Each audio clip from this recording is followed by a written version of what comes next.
Mi nombre es Ramón Rosario, soy el director ejecutivo de la Asociación de Abogados de Puerto Rico. La Constitución de Puerto Rico y su historia es una organización sin fines de lucro creada para promover la discusión y educación sobre los temas de alto interés público. La meta de la organización es proveer un ambiente de discusión jurídica sobre los temas que afectan a Puerto Rico. La Constitución de Puerto Rico y su historia no guarda relación alguna con la Facultad de Derecho de la Inter ni con su programa de educación jurídica continua. No obstante, le agradecemos a la universidad porque nos haya permitido este valioso espacio para llevar nuestro taller.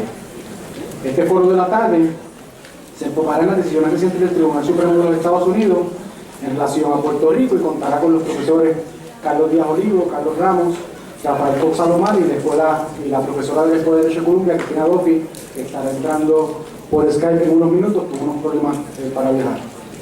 Antes de comenzar, queremos destacar la presencia de invitados especiales que mencionamos en la mañana de hoy. Además, se nos unen los honorables jueces del Tribunal Supremo, Eric Cortó, el Mildred Pavón Charmeco, Edgardo Rivera García, gracias por estar aquí, siempre darle el apoyo a foros como este. Parte de lo que estamos discutiendo aquí lo provocaron ustedes. Pero comenzó con una decisión del Tribunal Supremo de Puerto Rico en parte, el caso de Sánchez Valle. También, para que la culpa sea compartida, tenemos a la fiscal del caso Sánchez Valle, Alma Méndez Río, que nos acompaña en la mañana también. Se nos une ahora como espectadores mi compañero Iván Rivera y John Mott, que estuvieron haciendo exposición por la mañana. Y perdonen a aquellos que no pude mencionar por cuestiones de espacio. Para más información o para acceder a cualquier arte de información que se discutió aquí, así como las presentaciones de la mañana, constitucionpr.com, en algún momento en la tarde de hoy tendrá todos los materiales en la página, incluyendo los que se entregaron aquí, las presentaciones que se han proyectado, y así va a tener la semana que viene la grabación del evento, y hay otros documentos como los casos que se han ido presentando, que discutimos por la mañana, las decisiones del Tribunal Supremo, y otros documentos históricos que ya están en la sección de materiales de esa página. Pues y repito, la discusión de hoy no se trata de cuál ideología es mejor, sino exponer las realidades jurídicas que vive en Puerto Rico a raíz de todo lo que ha pasado este último año. El profesor Carlos Ramos, que no necesita mucha introducción, pero destacamos que es un prominente profesor de Derecho Constitucional de esta facultad, en la Interamericana, con una maestría en la Universidad de Berkeley.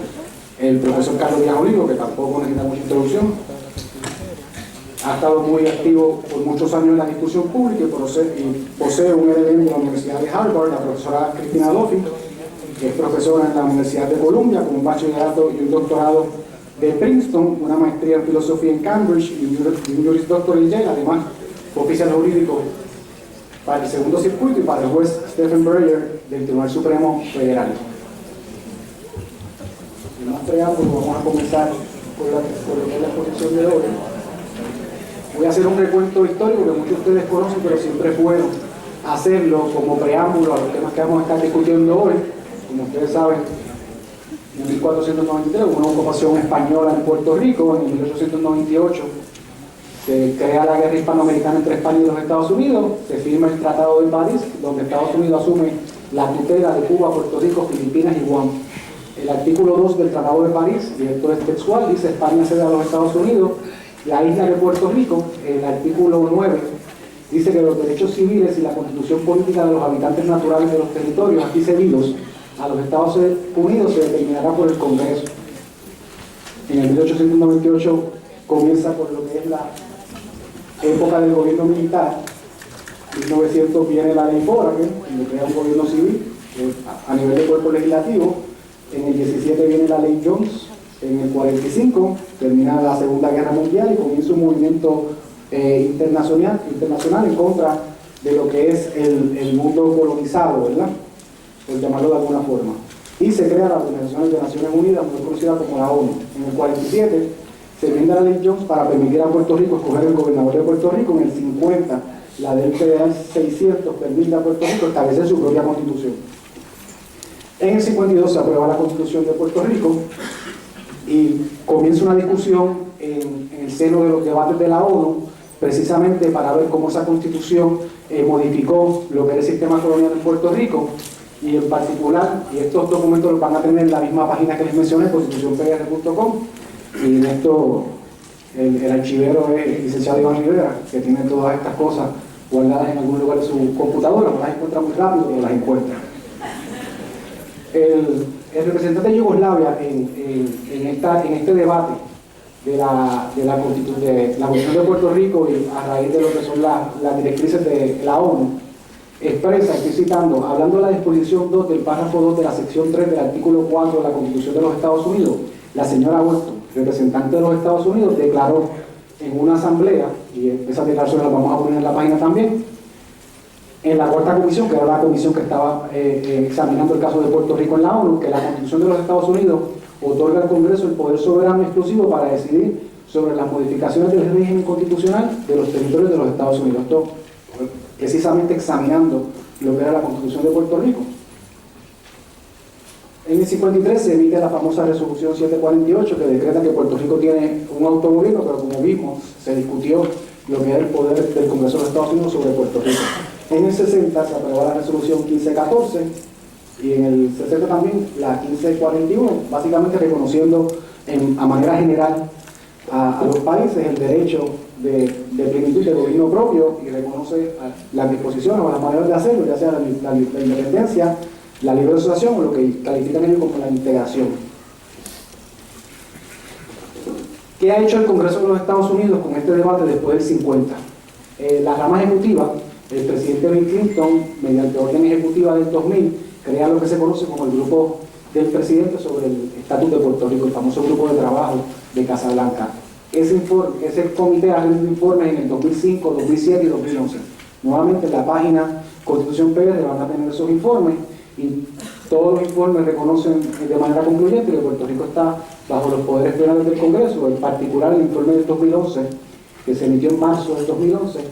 Le pongo textualmente algunas porciones del informe que dice: por la opción del Estado Libre Asociado, Puerto Rico seguirá regido como lo está ahora bajo la cláusula territorial de la Constitución de los Estados Unidos. El gobierno del presidente Obama ha examinado desde una nueva perspectiva el asunto de las cláusulas de consentimiento mutuo y ha concluido que no sería posible poner en práctica dichas disposiciones porque un Congreso futuro podría optar por modificar la relación unilateral. No dice promesa ahí, pero más o menos por ahí va. Y eso fue al Ejecutivo, la rama legislativa. Ha rendido informes congresionales en el 2010 y 2011, específicamente sobre la relación de Estados Unidos con Puerto Rico, y ahí hay una cita textual del informe del 2011 que básicamente va en la misma línea que los informes de Casablanca, como ustedes pueden ver. Ese informe también está en la página que les he mencionado. No obstante, existía la controversia jurídica sobre si en 1952 Puerto Rico adquirió un grado suficiente de soberanía que no pueda ser limitado o modificado por el Congreso de los Estados Unidos, a pesar de todo lo que hemos hablado. Famoso caso Sánchez Valle, que se emite la decisión del Tribunal Supremo de los Estados Unidos el 9 de junio del 2012, donde se resuelve que the ultimate source of the power en Puerto Rico recae sobre el Congreso de los Estados Unidos, a tono con la decisión que emitió el Tribunal Supremo en ese mismo caso a nivel local. Y hay una cita muy particular que creo que habla por sí sola y va acorde con lo que hemos hablado incluso después de 1952 en los trabajos de las ramas ejecutivas. Y otro caso que vamos a estar discutiendo durante el día de hoy, que es el famoso caso de la quiebra criolla, que resulta que Puerto Rico no puede legislar localmente un proceso de quiebra porque el Congreso lo impide en la legislación federal de quiebra, y valida que el Congreso haya excluido a Puerto Rico de la legislación federal de quiebra, que ofrece un proceso a esos fines para los estados. Y creía prudente de la deuda de Puerto Rico si se quieren angustiar un poco más. Y con eso quiero dejarle en primer orden al profesor Carlos Ramos, que va a hacer su exposición sobre los casos que hemos reseñado.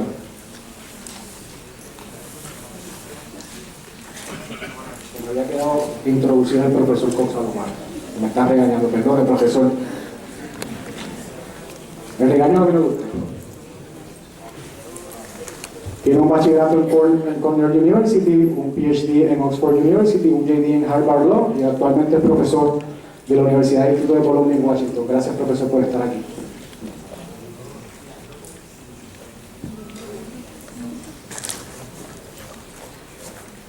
Gracias, Ramón. Buenas tardes, querida audiencia, compañeros y compañeras. Voy a leer, porque si no, no puedo usar el tiempo de manera eficiente. Comienzo con un intento de síntesis de la decisión de Sánchez Valle, por la cual me voy a concentrar, desde una perspectiva que me va a permitir construir una reflexión sobre lo que nos convoca en esta ocasión. Y en el proceso comentaré sobre lo decidido en el caso de Franklin, que es de la quiebra periodista. La premisa central de toda la opinión del caso de Sánchez Valle, me parece a mí que está en la parte 1A de la opinión.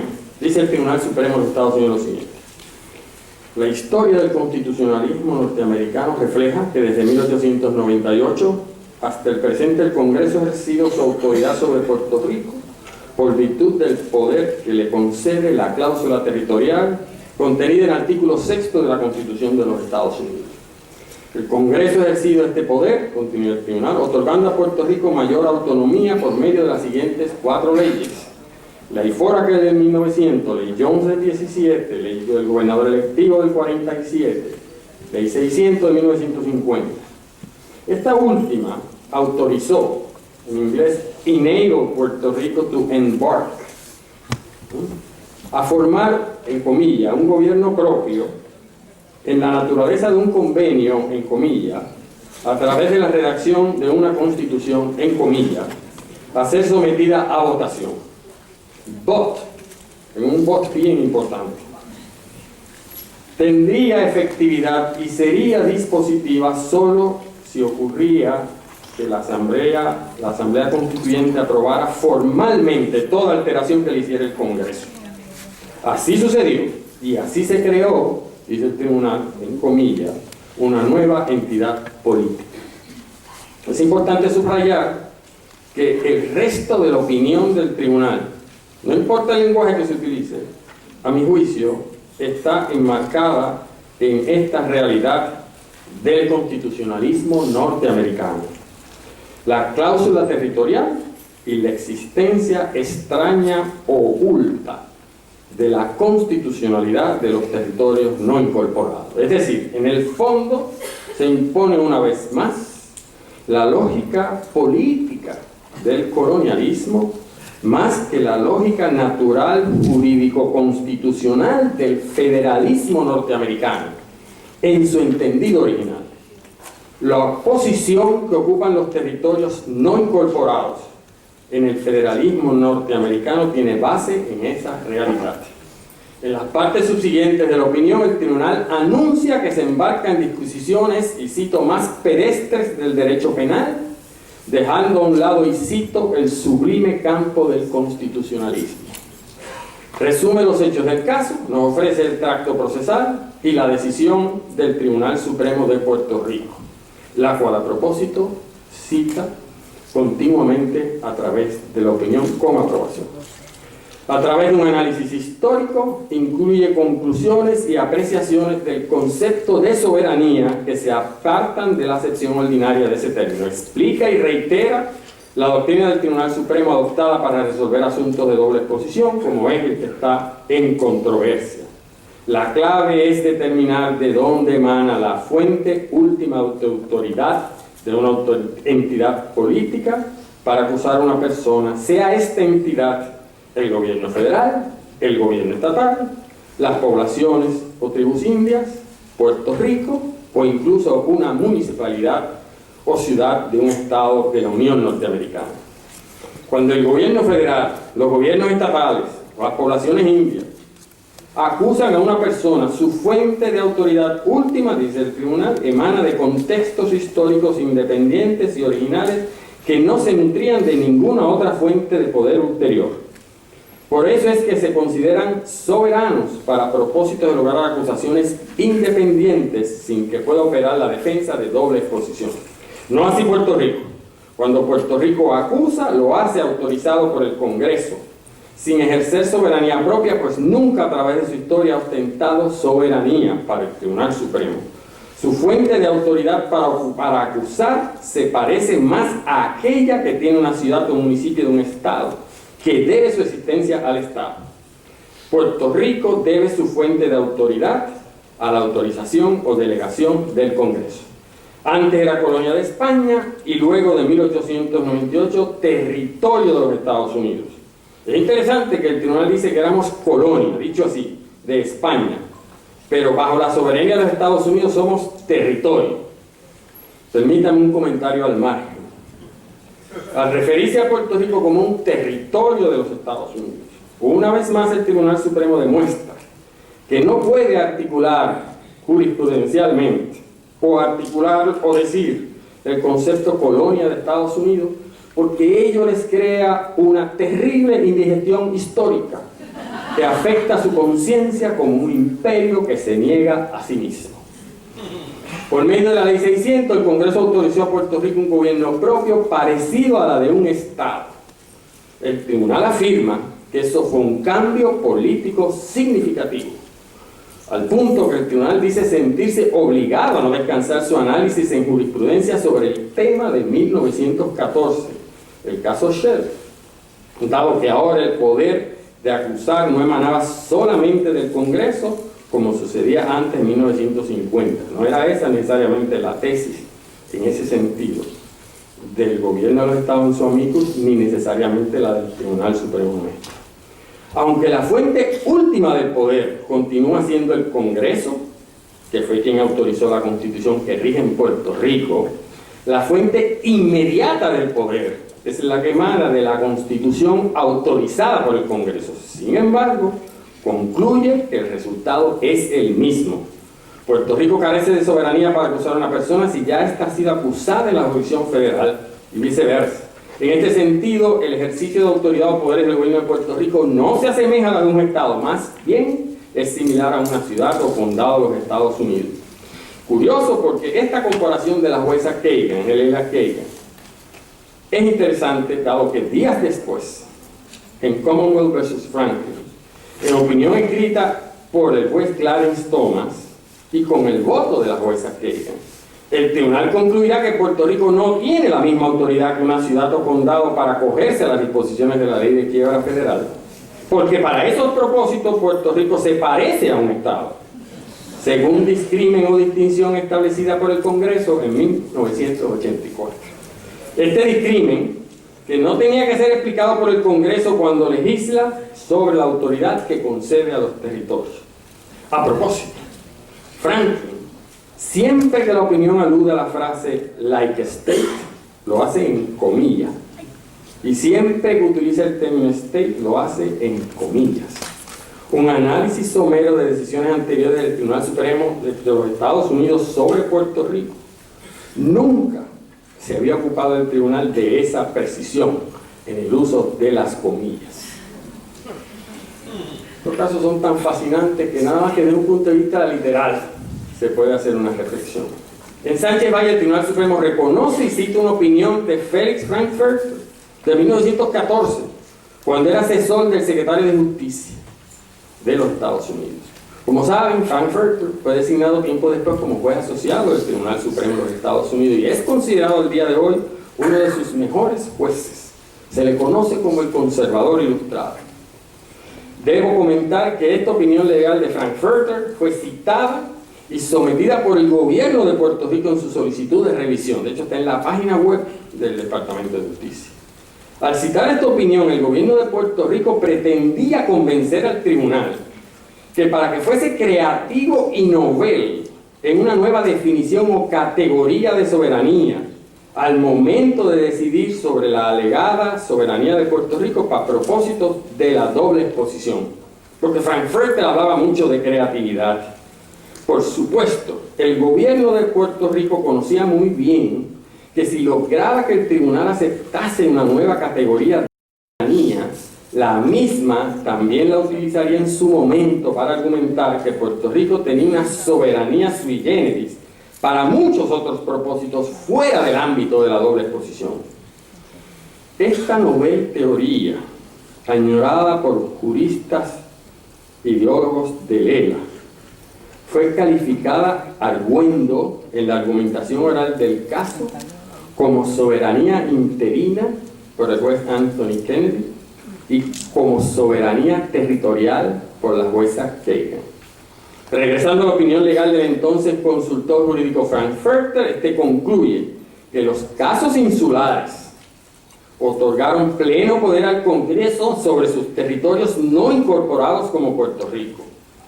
Dice Frankfurter, 1914, la cláusula territorial es tan flexible que le permite al Congreso ser creativo en la redacción de esquemas de autoridad gubernamental que a propósito Frankfurter le llama concesión de privilegios para sus territorios. Afirma que los privilegios concedidos, por más creativos que fueran, nunca conllevarían la renuncia, relinquish, de los poderes plenarios del Congreso, ni siquiera si se concede la ciudadanía americana a sus habitantes. Puerto Rico y los Estados Unidos, decía Frankfurter, están permanentemente unidos, pero la concesión de poderes o privilegios no conllevan el cambio de estatus de territorio no incorporado. El creative statesmanship que promovía Frankfurter estaba ante todo dirigido a no incluir un lenguaje que sugiriera un cambio de estatus constitucional de territorio no incorporado a uno de territorio incorporado, pues esto implicaría una promesa de autoridad o de estadidad, algo que el pueblo de Estados Unidos no estaba aún dispuesto a aceptar, dice Frankfurter.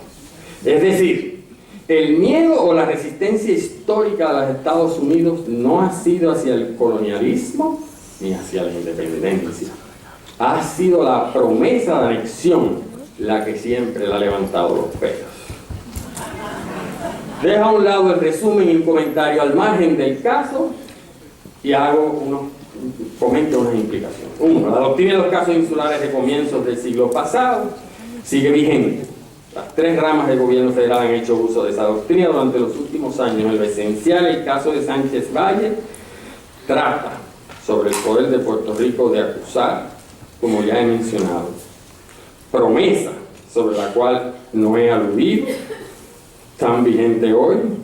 Es una imposición diáfana en cuanto al ejercicio de los poderes que otorga la cláusula territorial del Congreso sobre el territorio de Puerto Rico. La decisión de Commonwealth versus Franklin ratifica la indefensión de Puerto Rico para reestructurar su deuda pública impagable, aunque esta deuda pueda ser en parte ilegal o inconstitucional. Desde una perspectiva constitucional y desde la legalidad vigente estamos a la merced del Congreso, no importa las necesidades de nuestro país. Y como si fuera poco, en estos mismos días el Tribunal Supremo de los Estados Unidos rehusó revisar el caso sobre el reclamo de ciudadanía americana que hacían algunos residentes de las Islas Samoa en el caso UOA versus US. El Tribunal de Apelaciones del Distrito de Columbia había tomado una decisión fundamentada en los casos insulares, aunque rechazaba las motivaciones racistas de su creación inicial. Es decir, todo lo que discutamos hoy nos lleva a la cláusula territorial y al Tratado de París. Sánchez Valle no cambia esa realidad, aunque su lenguaje y forma jurídica puede oscurecer la misma. Recordemos que en Sánchez, y yo creo que esto es importante, la controversia giró sobre una ley creada por el pueblo de Puerto Rico haciendo fuente de su autoridad inmediata, autorizada por el Congreso, valga la redundancia. Es decir, no se trata de una ley federal en el ejercicio del poder que ostenta el Congreso como fuente última de autoridad. Eso plantea una cuestión importante. Sánchez no está en controversia el poder del Congreso para unilateralmente aprobar una ley sobre asuntos generales del gobierno de Puerto Rico, internos, perdón. Ese poder se ha utilizado en el pasado, no solo hoy, en el pasado, cuando han enmendado la Ley de Relaciones Federales, aún mediando objeción del gobierno de Puerto Rico. Por ejemplo, en 1984, la Ley 98-369 denunciaba el comisionado Corrada del Río que se estaba aprobando una ley que limitaba el reembolso total de impuestos federales pagaderos sobre la venta de ron y otros licores que se producen en nuestro país. La pregunta que aceptó para revisión el Tribunal Supremo, vuelvo a eso, está dirigida a saber o a determinar el asunto de la doble exposición. Las alegaciones del gobierno de Puerto Rico, de Sánchez Valles y otros, así como del amicus curiae del procurador, intentaban contestar esta pregunta, pero a la vez invitaban al Tribunal Supremo a resolver esto en un sentido más amplio. Quien abrió las puertas fueron precisamente el gobierno de Puerto Rico, el peticionario y el amicus curiae. Se argumentó que era indispensable que el Supremo se expresara sobre la naturaleza de la soberanía más amplia, si alguna, que poseía el gobierno de Puerto Rico a partir de la aprobación de la ley 600. Para el gobierno de Puerto Rico, el Congreso, por lo menos hasta hoy, había renunciado, decía el gobierno de Puerto Rico, a su soberanía sobre Puerto Rico en cuanto al autorizado o delegado en la Constitución de Puerto Rico, por lo cual había amarrado a futuros congresos que no podían modificar la Constitución de Lela de forma directa o indirecta. De hecho, alega que en eso consistía lo esencial del pacto entre Puerto Rico y los Estados Unidos. Era la tesis que sostenían sobre la llamada renuncia o disposición parcial permanente del territorio, la cual aducían era permitida por la cláusula territorial. Quien puede lo más, puede lo menos. El amicus del procurador asumía la posición contraria. En 1950 el Congreso autorizó a Puerto Rico a disfrutar de una autonomía en muchas competencias comparables a las de un Estado. Se trató de un desarrollo significativo en la relación entre Estados Unidos y Puerto Rico, pero constitucionalmente, repito, constitucionalmente, decía el amicus, Puerto Rico sigue siendo un territorio sujeto al poder plenario. Por lo tanto, nunca había ocurrido una transferencia o renuncia de poderes al territorio sin una delegación. Es decir, nunca ocurrió cesión alguna que amarre futuros congresos. Si bien el Congreso nunca había modificado de forma unilateral directamente la Constitución, ello no implicaba que no podía hacerlo en el futuro, tal y como habían insinuado los task force de los últimos presidentes, saludí el compañero Rosario. Regresemos a Sánchez.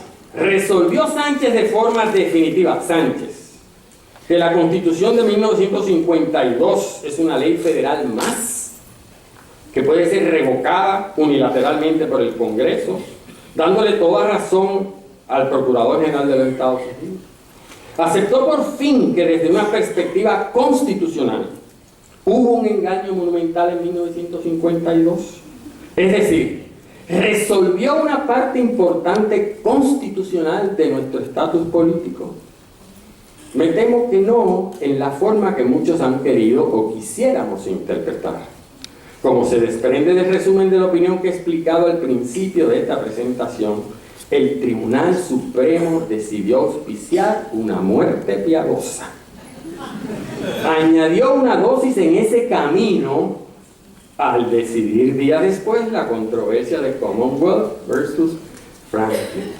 La estocada final le corresponde al Congreso, verdadero responsable por virtud del Tratado de París. De hecho, unas horas después de Sánchez, el Congreso continuó su trabajo de muerte piadosa, cuya agonía segura fue coordinado por los organizadores de esta actividad en la mañana de hoy.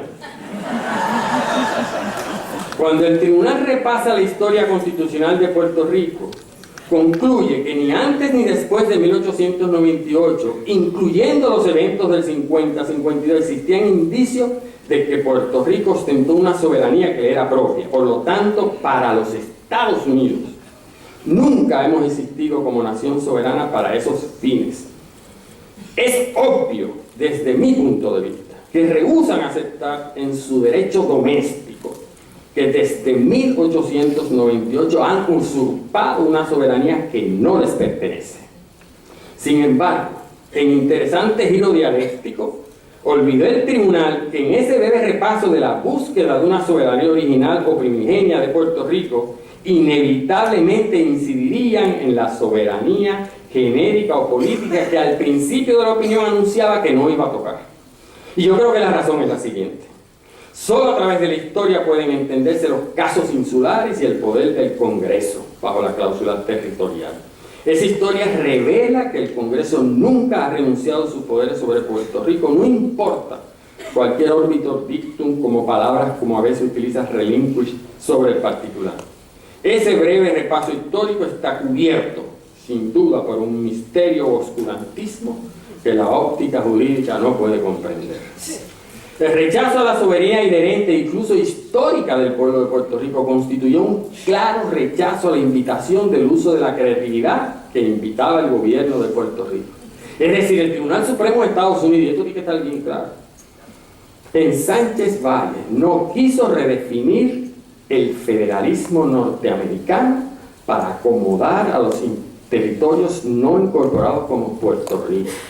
Estos siguen bajo la fundamentación constitucional de los casos insulares. Por lo tanto, desde el 50 Puerto Rico ostenta para algunos propósitos un grado de autonomía o soberanía en comillas parecida a la de los estados.